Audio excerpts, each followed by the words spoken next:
إن الحمد لله نحمده ونستعينه ونستغفره ونعوذ بالله من شرور أنفسنا ومن سيئات أعمالنا من يهده الله فلا مضل له ومن يضلل فلا هادي له وأشهد أن لا إله إلا الله وحده لا شريك له وأشهد أن محمدا عبده ورسوله صلى الله عليه وعلى آله وأزواجه وأصحابه أجمعين.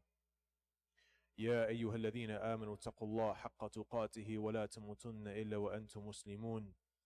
يا أيها الناس اتقوا ربكم الذي خلقكم من نفس واحدة وخلق منها زوجها وبث منهما رجالا كثيرا ونساء واتقوا الله الذي تساءلون به والأرحام إن الله كان عليكم رقيبا.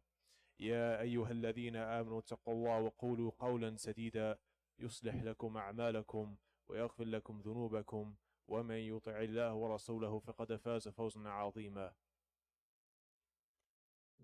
أما بعد, عباد الرحمن, the servants and the slaves of Ar-Rahman, I'm not going to waste my time and your time and speak about some sugar-coated soft khutbah that you put in your back pocket and wait till next Jum'ah to come. It is the job of the Imam, it's his responsibility that when he stands here in the same place that Rasulullah sallallahu alaihi wasallam, that I and your Prophet stood in once, that he speaks about something that changes the lives of those listening, that concerns the people of those listening. This is the job of the Imam. So I request your attention for these 30 minutes or so that may go by. Ikhwan, you came through the cold, through the snow, through the freezing weather outside, all the way here to the masjid for one main reason. There was one main reason that caused you to enter the masjid today, which was that Allah subhanahu wa ta'ala wants you to come here and be closer to Him. The only reason you are here is because Allah subhanahu wa ta'ala, from His love, wanted you to come and get closer to Him. Allah Azza wa Jal, He has elected me and you to live in this time. Now I can tell you about how dangerous it is. أنتم تعيش في الزمان تعيش الفتنة. You live in this time, this era, that the fitna lives in it as well. I'm not talking about the Arabs competing with the tall buildings. I'm not talking about the fitna of a man thinking it's a woman, the woman thinking it's a man. I'm speaking about the fitna of what? The outside that you'll find the people, that their bodies are fine. They walk fine, they talk fine, they eat fine. Everything seems perfect. They can very deep in their sudur, in their chests, that organ that's supposed to be there, that heart, Wallah al-Azim, is dead. We and you have been told that the heart's death is when that line in the hospital becomes horizontal. When the heart stops beating. The heart can die long before this. And it is only from the fadl of Allah subhanahu wa ta'ala, from the favor of Allah subhanahu wa ta'ala, that He causes our hearts to live. You live in this time. You live and you are elected in this time. That the Prophet ﷺ told us, لَيْسَ زَمَانٌ إِلَّا زَمَانَ بَعْدِهِ شَرٌ مِّنْ. There is no era except that the time that comes after it is worse than that which came before it. You are elected now to be ambassadors and to be chosen to carry out this religion. You are now part of the chain, whether you like it or not, that the younger generation and those that come after us will not learn about Islam unless you are the ones who teach them. They will not learn what is Islam and what is the Sunnah of Rasulullah ﷺ unless you act it yourself and you teach them. This religion is contingent now on me and you. When in this time, we still find with everything that happens in the Muslim world, that now every single day we wake up, we're afraid of checking WhatsApp, checking YouTube, opening the news, seeing another genocide, another bomb, another attack on a Muslim country. And I can go on for days about the ones that are already there. In Kashmir, with the Uyghurs, in Gaza, in Sudan, in Yemen, all throughout the Muslim world. Like in the Prophet ﷺ, he prepared us for this. Do not think, abadan, don't think that the Prophet ﷺ, this amazing, beautiful, the greatest man to ever live, that he left you without a guide of what to do in this time. He ﷺ says, مثل المؤمنين في تودهم وتراحمهم وتعاطفهم مثل الجسد. The example of the believers in their kindness, in their mercy, and in their compassion is like the example of a body. If one part of the body is wounded or is hurt, the entire body will not go to sleep. And to every single one of you have been through a cold, a fever, where it's just your throat that hurts, but your body refuses to go to sleep. It's so hard for your arms and your body and your chest and your legs to go to sleep until you soothe your throat. Our ummah right now has many parts of its body wounded, but it's part of the rest of the body that they feel its pain. Let me explain this hadith for you.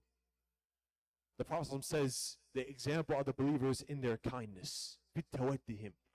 See, kindness, being good to one another. This is a trait that's specific to the Muslims, that gives them honor, that gives them dignity. The heaviest thing on the Day of Judgment is not your salah, is not your umrah, is not your hajj, is not your Ramadan. The heaviest thing on your scale of good deeds on the Day of Judgment, أثقل شيء حسن الخلق. Your good character, your manners, how you deal with the people around you, especially your brothers and sisters. This is why from the end times, we love hearing these stories about Dajjal, Ya'juj and Ma'juj, the Arabs building the tall buildings, Jeddah Tower, Burj Khalifa, all of them. Like, from those signs of the end times, I want you to remember two. One is that a Muslim will only give salam to the person he recognizes. You come to this masjid, every single one of you are named brothers to one another. Like, there will come a time the Muslim will only give salam to the one he already knows. And secondly, one of the signs that's neglected is that the people will die off suddenly. Your death doesn't need to have cancer. You don't need to get shot. You don't need to have a sickness that goes for years and years. You can die suddenly. And this is a sign of the end times. Ikhwan, this is why kindness, this goes a very, very long way within the ummah. And one of those ways that this is broken is that we divide ourselves based off our nationalities. This is, especially when it comes to the masajid. I've been to 40 states in America and all throughout the Muslim communities in those states. I can tell you each and every single masjid has a problem with prejudice. This person's from this country, don't go here. This masjid's from this country, don't go over there. These people, they're from this place, don't go over here. Is this really what the Prophet ﷺ, him, whether Sahaba had Suhaib al-Rumi, Salman al-Farsi, Umar al-Khattab, these people from all different places, we were meant to be united together. The second thing he says here, وَفِي تَرَاحُمِهِمْ, in their mercy. See, we hear mercy all the time, صح? Bismillah ar-Rahman ar-Rahim. حتى a whole surah of the Quran referred to Surah al-Rahman. أليس كذلك? What does Rahma mean? We think ourselves that Rahma, it means that when someone does something wrong to you, you forgive them. Khalas, I forgive you. You took money from me, it's okay, I forgive you. Mercy is a lot more than just forgiving someone. This maghfirah is one small part of mercy. The word mercy in the Arabic language, it comes from the word rahim. Rahim, it means the womb of a mother. The womb of a mother, why does Allah make this correlation? The womb of a mother is a place of safety. It's a place of protection. It's a place of nourishment. The baby doesn't need someone to put food into its mouth. Everything is given to it in the womb. If the mother is in harm, the baby has a level of protection. And the mother, subhanAllah, look at this, that Allah has decreed within her, that when she is pregnant, that when she has child, whether she goes to the masjid, she's at work, she's in the grocery store, she's concerned, she's worried. Is that baby that's in me protected? Is it safe? Does it need anything? This is mercy. That you feel protected, you feel loved, you feel cared for. This is why Allah subhanahu wa ta'ala, when He revealed the ayah, that this ayah, there is no ayah in the Quran that gives more hope to creation than this. Even Iblis, when he heard this ayah, according to the Mufassirin, he had hope. Maybe Allah would forgive him. Inna rahmati wasi'at kulli shay. Indeed, my mercy. Wa rahmati wasi'at kulli shay. And my mercy encompassed everything. Allah claims that my mercy has encompassed, has taken over everything that there is. And this is why among us, the Prophet ﷺ told us, he said in a hadith that according to some students of hadith, it needs to be the first hadith that they learn. Irhamu man fil ard, yarhamukum man fis sama. Have mercy on those on earth, and the one in the heavens will have mercy on you. When you care and have love and protect those who are on earth with you, then the one in the heavens, Allah subhanahu wa ta'ala, will take care of you on the day of judgment. He will relieve you of punishment. He will relieve you of adhab. He will relieve you of suffering on that day. This is why the Prophet tells us, Allah fi auna abd ma dama al-abd fi auna akhi. That Allah is in the assistance, He's aiding His slave as long as His slave is aiding his brother. Ma dama al-abd fi auna akhi. As long as that servant of his is helping his brother. And the last thing he mentions, وَفِي تَعَاطُفِهِمْ, and in their compassion. This is a very, very big part. Compassion meaning what? That you're able to feel the pain that your brother goes through. And you're able to feel the joy that your brother goes through. That we don't say, it's not my problem. We don't say that this is his deal, it's not mine. That we feel the pain of our brothers together. That when we find someone who lost their job from among us, or a loved one has passed away from their family, that we understand what that feels like. That we try to be compassionate with him, to understand that pain and suffering, and to offer whatever you know that he needs from that. This is a sign of a believer. You can pray all you want. You can go to Taraweeh and Tahajjud. You can give however much you want in Sadaqah. You can do whatever there is. Like in the heart, this is what matters the most. And this feeling that you can have is a sign of your purity of your heart. This is why, subhanAllah, is the story of the Prophet ﷺ, at his time, Imra'atin Sawda, a black woman who used to clean the masjid of the Prophet ﷺ. She used to go and she used to clean. And that one day she fell ill. She was sick and she died. The Sahaba, they said, we don't want to bother the Prophet ﷺ with this. He's already have a lot in his mind with his own family and the government and with the wars of Quraysh and everything else. We don't want to bother him. We don't want to put anything on his plate. So they said, you know what? We'll bury her. We'll take care of it. We don't need to tell him.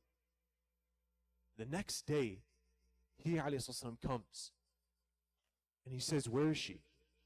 She's usually here. Where is she? Is she okay? The Sahaba said, Ya Rasulullah, we didn't want to bother you. She fell ill. She passed away.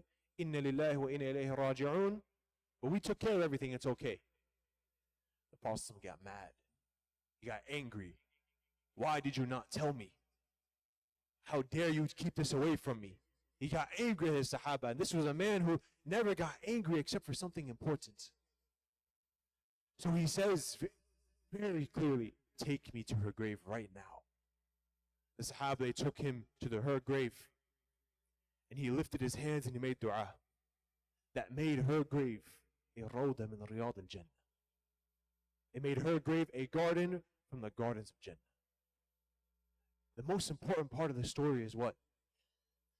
is to understand that the Prophet ﷺ, he cared about every single person there was in his community. No matter what race, what background, no matter if they were from the same tribe or not, as long as they said La ilaha illallah, there was a bond made. This is why Allah Azza wa Jal named all of you in the Quran Ikhwa. Innama al-mu'minun ikhwa. Indeed, the believers are nothing except brothers to each other.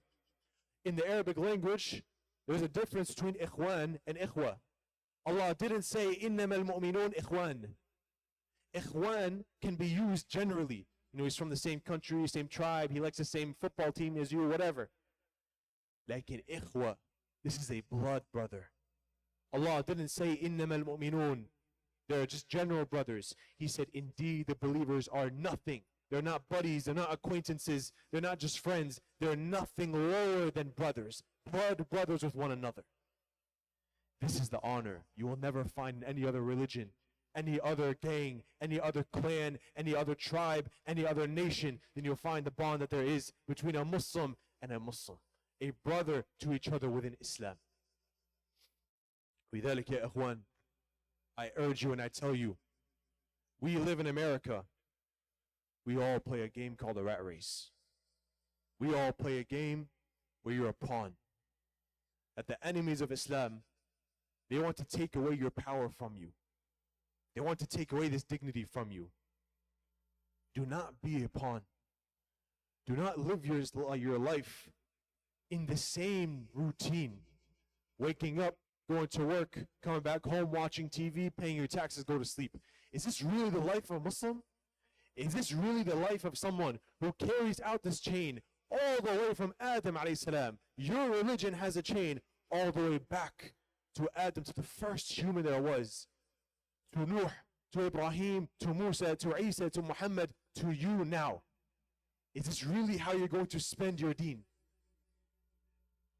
It is not far off. Don't think that it's far off that you yourself, whether you're 13, 14, 10, 50, 60, 70, however old you may be, that you can make a change for the ummah today.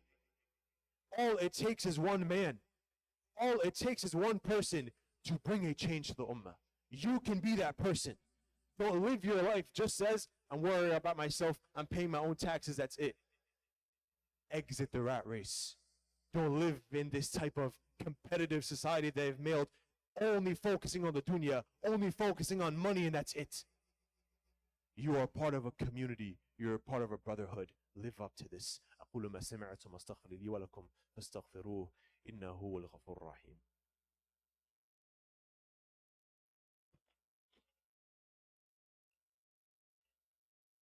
الحمد لله رب العالمين.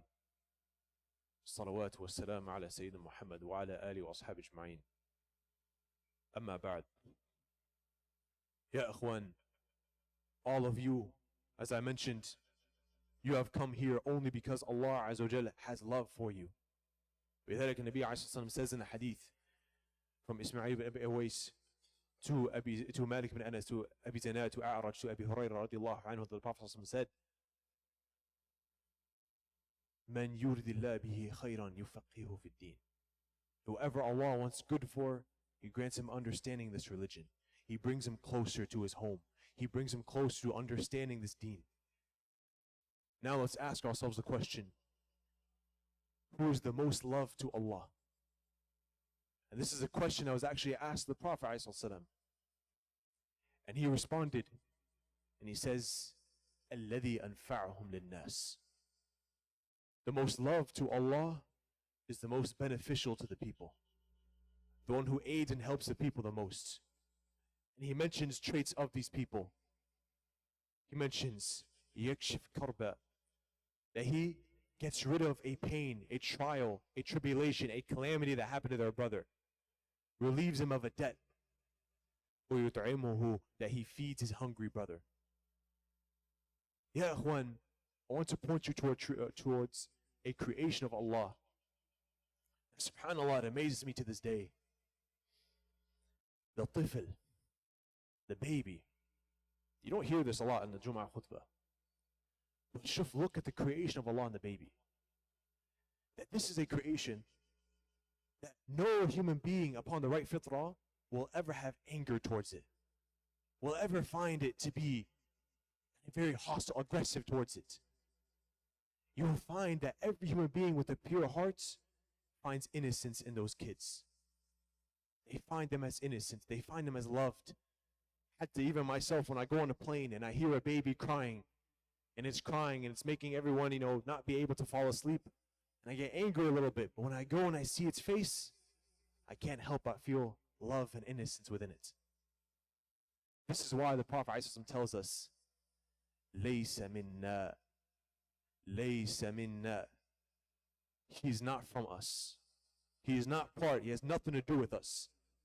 الَّذِي لَا يَرْحَمْ عَلَى صَغِيرِنَا. Those who do not have mercy upon the young ones. I mentioned to you about those with dead hearts.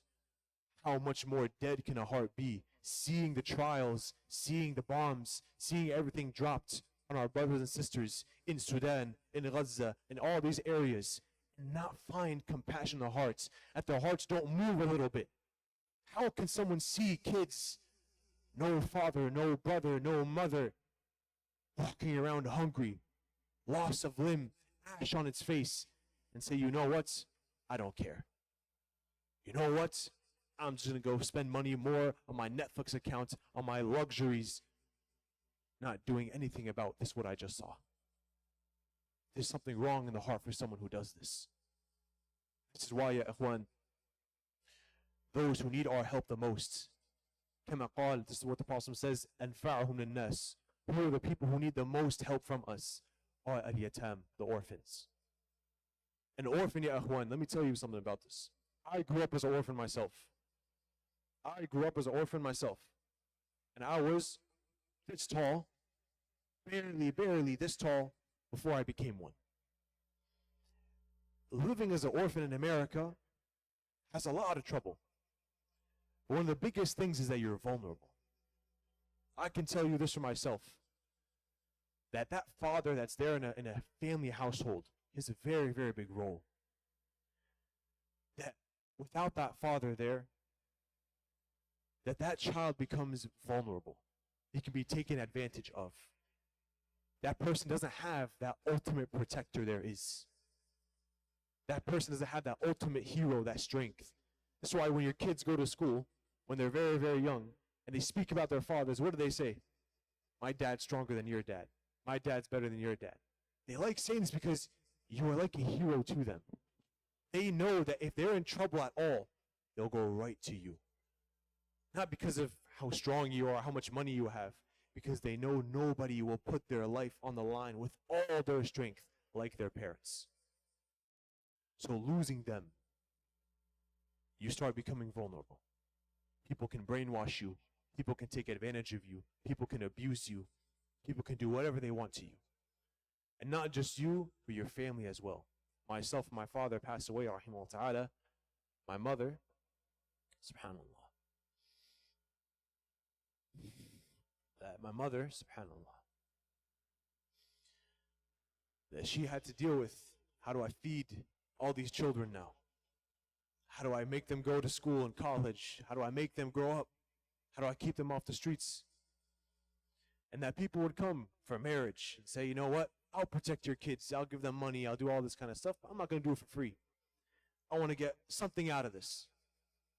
So my mother, I remember looking at me saying, your father left me in the dunya. How can I leave him in the akhirah? How can I marry someone else and leave him in the akhirah? I saw the pain that went through her.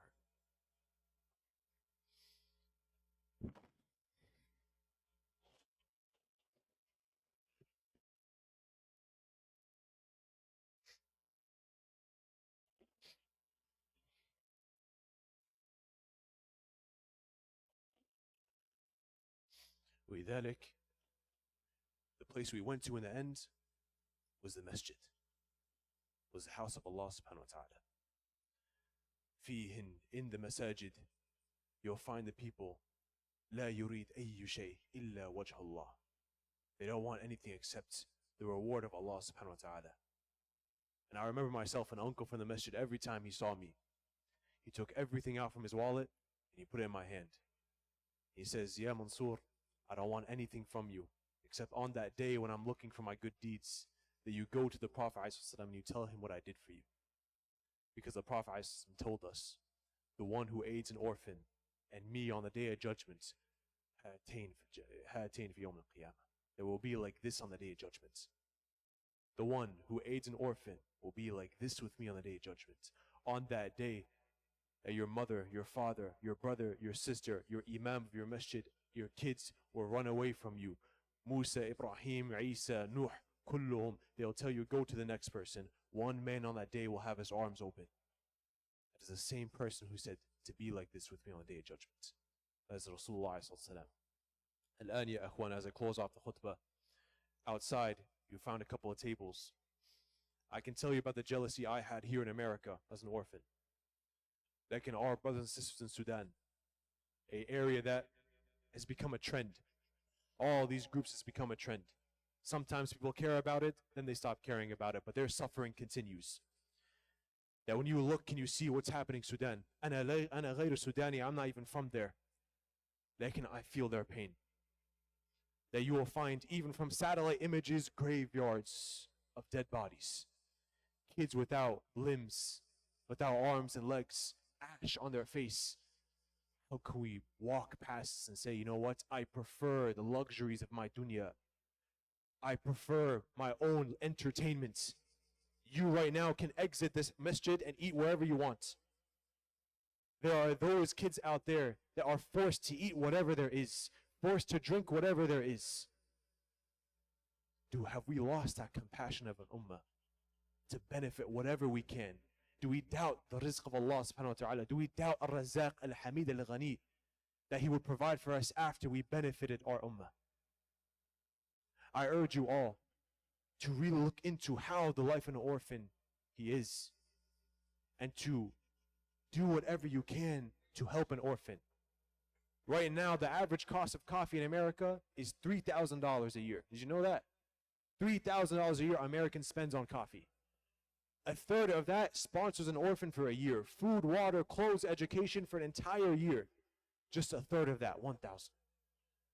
Faya Ikhwan, come to the table, see us, ask us questions.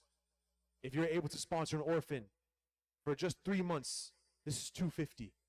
Half the year, where they don't have to worry about what kind of food they're eating, having everything there for them. $500 for just half the year, and $1,000 for the whole year. Think about how much of our luxuries can we sacrifice now. With that, I end the khutbah with a statement. Some of the Sahaba, when they were asked, and if they were told that if you have 24 hours to live, how would you spend that? And that day from the day before will not have changed. I ask you, you don't need to live this whole day as if it's your last. 10 minutes after the khutbah, think about it. 10 minutes after the khutbah, think, what if this is my last 10 minutes? Make dua, give sadaqah, do whatever you can to do so. نسأل الله عز وجل أن ينصر الأمة. نسأل الله عز وجل أن ينصر جميع المسلمين في جميع البلاد. ونسأل الله عز وجل أن يجعلنا من أهل الجنة بدون حساب، ويجعل والدينا من أهل الجنة بدون حساب. ونسأل الله عز وجل أن ينصر الأمة والشبابنا. ونسأل الله عز وجل أن يزين إيمان في قلوبنا. ونسأل الله أن يجعل الفسوق والكفر كراهة في قلوبنا. ونسأل الله عز وجل النور في قبورنا. ونسأل الله أن يجعل قبورنا واسع فيه نور وحياة طيبة في البرزخ. سبحان الله بحمدك أشهد أن لا إله إلا أنت أستغفرك وأتوب إليك. اللهم صل وسلم على نبينا محمد وعلى آله وأصحابه أجمعين وأقم الصلاة.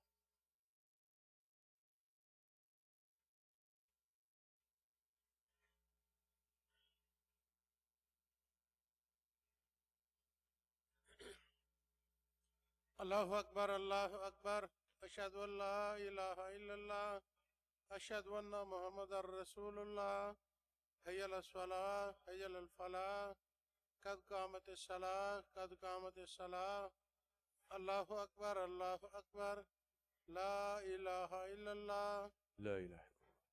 استووا تراسوا سد الخلل اعتدلوا.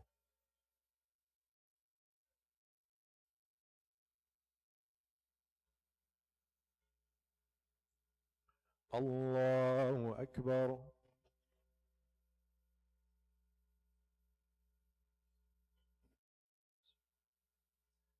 الحمد لله رب العالمين الرحمن الرحيم مالك يوم الدين إياك نعبد وإياك نستعين اهدنا الصراط المستقيم صراط الذين أنعمت عليهم غير المغضوب عليهم ولا الضالين.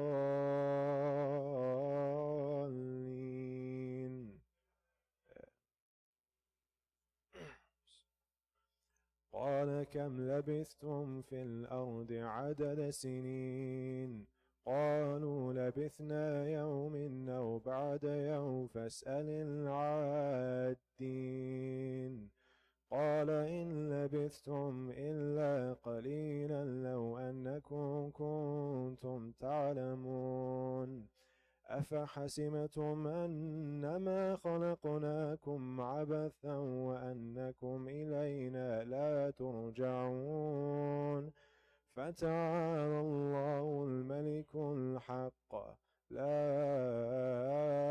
إله إلا هو رب العرش الكريم ومن يدعو مع الله إلها آخر لا برهان له به فإنما حسابه عند ربه إنه لا يفلح الكافرون وقل رب اغفر وارحم وأنت خير الراحمين. الله أكبر.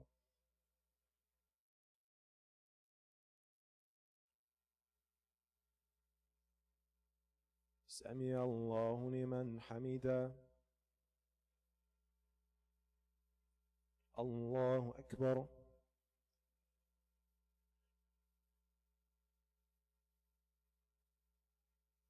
الله أكبر. الله أكبر.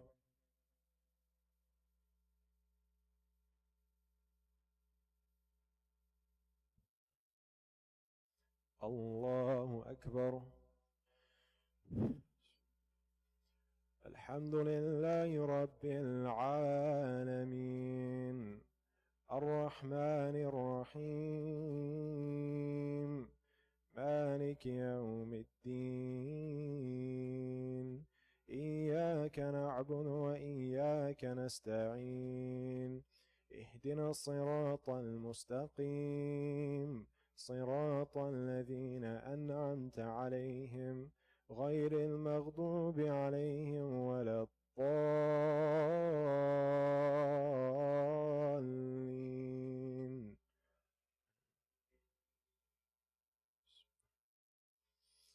والضحى والليل إذا سجى ما ودعك ربك وما قلى وللآخرة خير لك من الأولى ولسوف يعطيك ربك فترضى ألم يجدك يتيما فآوى ووجدك ضالا فهدى ووجدك عائلا فأغنى فأما اليتيم فلا تقهر وأما السائل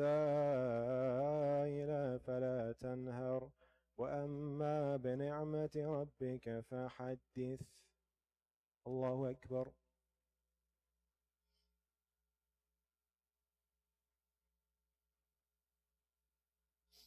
سمع الله لمن حمده. الله أكبر.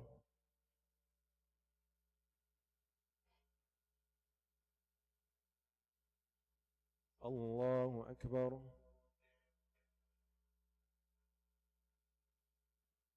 الله أكبر.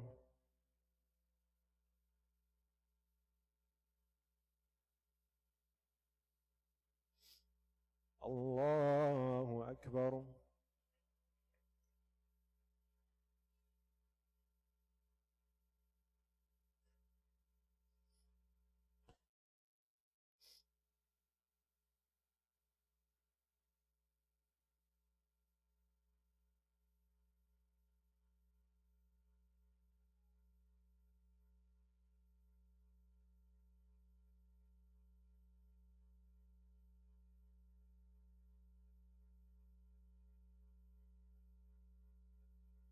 السلام عليكم ورحمة الله. السلام عليكم ورحمة الله.